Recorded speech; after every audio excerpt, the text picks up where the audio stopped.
am Dana Dvorak, and today I'm going to show you how to clean, charge, and program your crystals. First, let me tell you a little bit about the crystals. Some of you might already know it, some of you don't, but I think it's a good information to have. So crystals are unique life living being. They have a powerful energy which they let us work with. Now crystals transmit, absorb, and also some of them transmute energy. That means they absorb a negative energy from around their surroundings and they neutralize it. Now you cannot really own crystal, but because it is a living being, you can only be its guardian. Also, you need to really take good care of the crystal and treat it with respect. And to be able to really use the crystal's powerful energy into its full potential, you need to clean it and charge it. And this is what we're going to talk about here today. Now the first question is, how often should we clean the crystals? Well, you have to always clean the crystal when you purchase it, or if somebody gives you a new crystal, no matter who gives it to you, even if it's a person you love, you still need to clean the crystal. Then you need to clean the crystal every time you use it. Even if you use it either for your energy work, for meditation, it doesn't matter. After every use, you clean your crystal. The next thing, when you clean your crystal, if somebody else handles your crystals. Now, when you have crystals you use for decorations, or I should say not decorations, but you have them displayed around your house for absorbing negative energy, those crystals you need to clean on a regular basis. I would recommend once a month. The best time to clean them is when there is a full moon or a new moon. There is a lot of ways how to clean your crystals, and you can bury them in the ground, you can bury them in the brown rice, you can smudge them, you can just clean them with energy. I personally think for me the best way to clean your crystals is clean them in the salty water. It's also simple and is very effective. So before I will show you how to do that, I want to tell you that there are some crystals which you cannot put into the salty water. Majority of the crystals we're using, such as the quartz, amethyst, citrines, shungite, tourmaline, onyx, and so forth, those are fine. You can clean them in the salt water. But then we have some which would get damaged, and also the property of the crystal would get compromised if you put them in the salt water. One of them is moonstone. Now I learned the hard way with the moonstone, because I did a long time ago. When I got it, I put it into the salty water, and the top, the beautiful satiny surface, shiny surface got completely ruined. So moonstone is one of them. Then we have selenite. So that's another crystal you should not put into salty water. Then we have other crystals is coral, turquoise, amber. Then we have malachite. That's definitely, that cannot come to the salty water. Kyanite. Also, there is, I already said amber.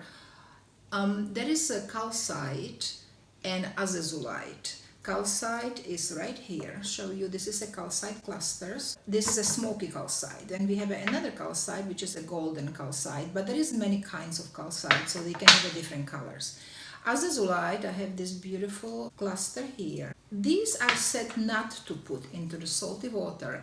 It's a little controversial though, because I do put them into the salty water quite regularly, and they are perfectly fine and they're happy. So this, you can make your own judgment on that. Also, you don't want to put into salty water geodes, which are, I have just a small one, but you can have even a big one. See how these little things inside are so fragile? Those little shiny points. So if you put them into the salty water, it might get ruined by the salt. Same thing is here. Now I have a bigger geode, and so you can actually see this. So these little soft points can get ruined and they can break. Also, the other crystal you do not want to put into salty water is a stibnite, very powerful crystal for removing dark entities from your aura. So that one for sure, do not put it into the salty water. Now, what to do with the crystals you cannot put into the salt water? So these crystals, actually, I recommend to put it into the sink and hold it under running water for about 10 minutes, because that's about time when you can clean the crystal quite well and it doesn't ruin your crystal. When you're holding, and again, you can either put it inside the sink or you can hold it under running water. Now make sure if you're holding it there that there is, you plug the sink with something so you don't drop by accident the crystal into the garbage disposal, because it did happen before. Now when you are holding the crystal under the running water, just visualize how all the negativity and all the low vibrational energy is leaving the crystal with the water. After that, just let it air dry and then you proceed with charging it as usual, and we're gonna talk about the charging later on. Now there is a group of crystals which you cannot put into the water at all. So these crystals are usually porous. For example, here I have this beautiful desert rose selenite. So the surface is very porous, and if it goes into the water, it completely gets ruined. Then we have crystals which contains metals. For example, pyrite. That is not a good crystal to put into the water. Some people also say hematite, which is this not very nice looking crystal, but is a powerful crystal for cleansing your physical body from toxins, and I use it quite a bit. So they say this crystal should not be put into the water either. So this is just an example here of crystals which should not be cleaned in the salt water. So here we have a selenite, moonstone, opalite, stibnite, and now these two here are actually, as the crystals, yes, they could be cleaned in the salty water, but because of the formation, we don't want to put them into the salt water so they don't get damaged. See how beautiful this cluster is with those little soft little points, and also the geode also has those little points, so you don't want the salt to damage it, because it could split apart. Actually, the salt could damage definitely the surface. And as a reminder, so here we have example of a crystal which cannot be put into the water at all. This one is a desert rose selenite, and you can see how porous the surface is. So you absolutely cannot put it into the water at all, period, without salt or with salt. With the crystals you cannot put into the water, the best way I suggest is to cleanse them with sage. Just sage them. Here is a sage. Some people recommend incense, but I prefer sage because I think it's a really surefire thing that it gets cleansed properly. So I'm gonna light it.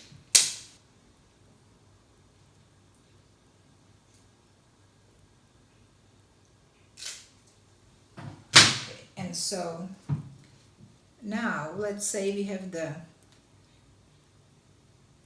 desert rose. So all you do is just you smudge the crystal with it, okay?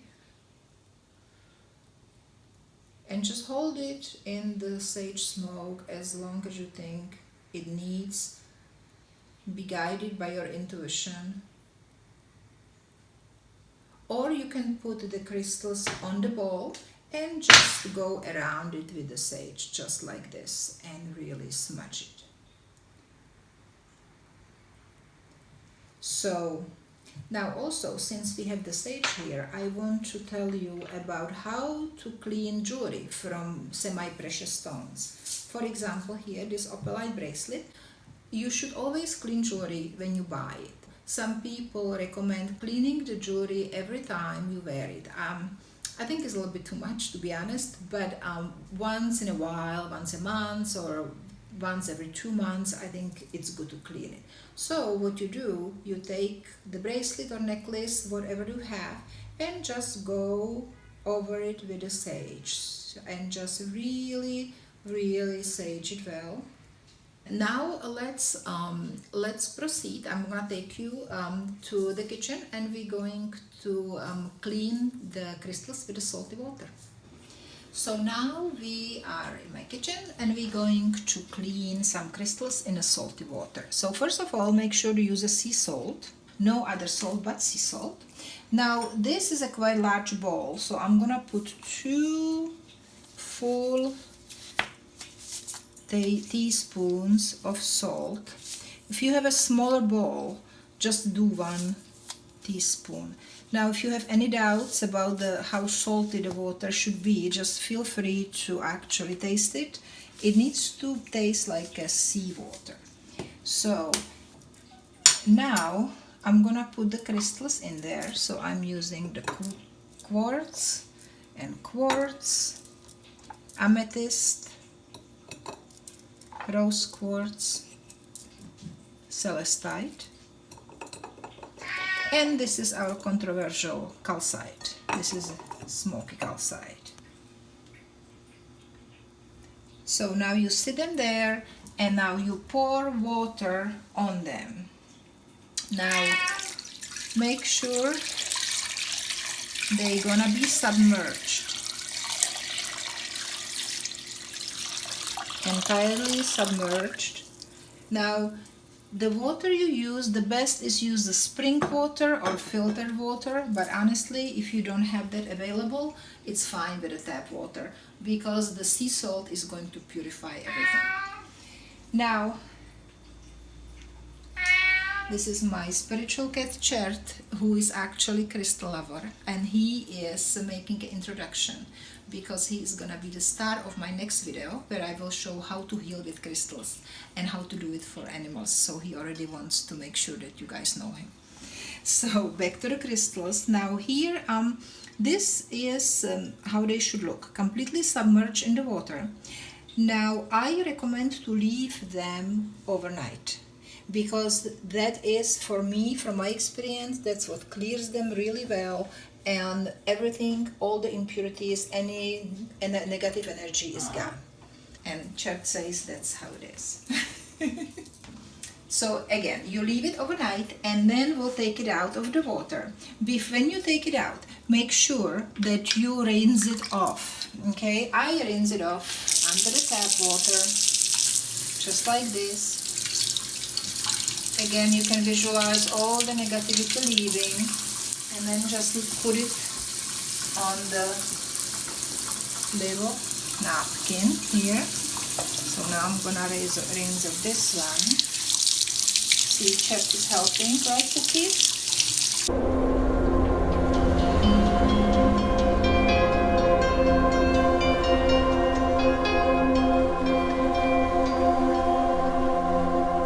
Now once you rinse them off, especially when you have clusters like this, make sure you rinse it very well, so there is no residue of salty water on them.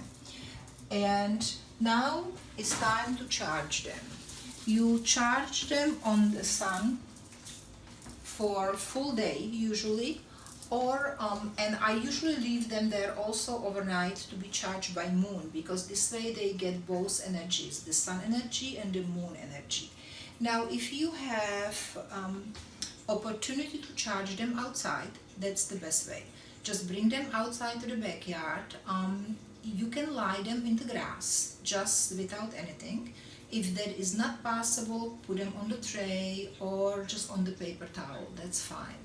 And then just let them there, put them in the spot where the sun shines all day, or at least most of the day, and also where you know that the moon is gonna shine on them at night.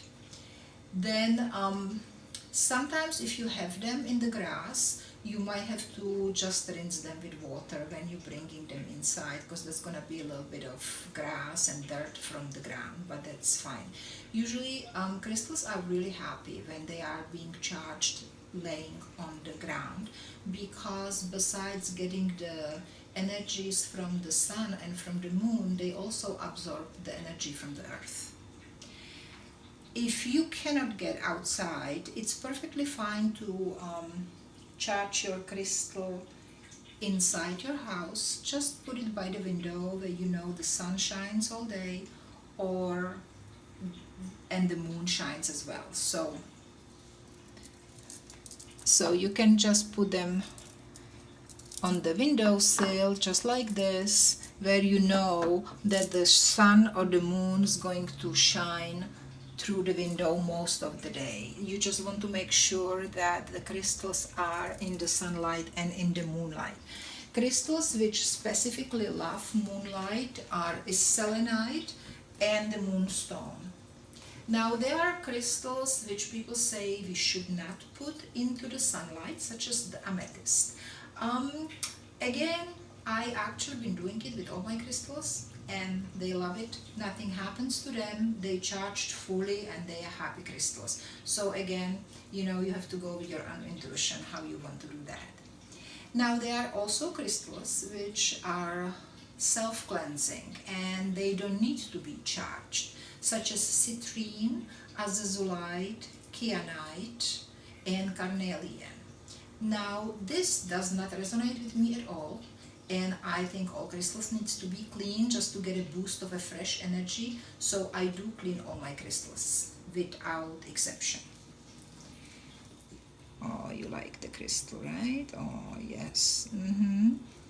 That is your crystal here, I know.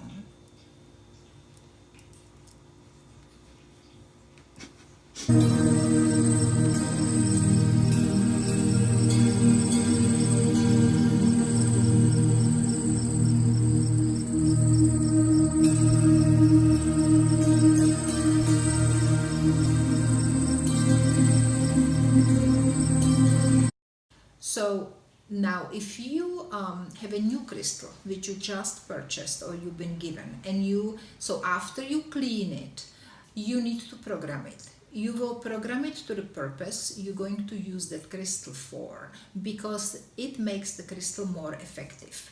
So what you do is you will hold your crystal with your left hand. Now, left hand is your receptive hand. That means that you absorb energies from around you easier. Now, both of your hands are receptive and both of your hands are projective. But if you are a right-handed person, then your left hand is more stronger in receiving energies from around you, and that's why we're using a left hand for feeling the energy. And if you write with your left hand, then it's gonna be your right hand. So this is for me, I am right-handed, so this is my receptive hand. You hold your new crystal and you establish a relationship with this crystal. Just hold it, close your eyes, and be completely relaxed and feel the crystal sending you the energy. You will feel tingling. Some people feel everything in their arm all the way up. Some people just feel tingling in their fingers. Everybody will feel it differently. When you feel that you feel the energy of the crystal enough, that you have a connection, then you formulate know exactly what you want to program that crystal for. Very simple. For example, you want to use this crystal for meditation, or you want to use this crystal to make you feel calmer, for opening your third eye chakra, for strengthening your intuition, or you want to use the crystal for healing. So just formulate the purpose. Then you transfer the crystal into your projective hand. For me, because I write with the right hand, that's gonna be my projective hand, okay? So the hand you write with is your projective hand. That means it projects the energy out. So you transfer the crystal here, you have the program in your mind, then you hold it, also you cover it with your receptive hand, and then you say, I program this crystal to help me to open up my third eye chakra. and you feel the energy swooping through your arms and just going into the crystal, and just really feel the intention to program this crystal for this particular purpose. And then when you feel the energy hit the crystal, hold it for a little, and then you're done. So your crystal now is ready to be used. Last thing, when you not using your crystal, please put it inside a special pouch or wrap it in a fabric.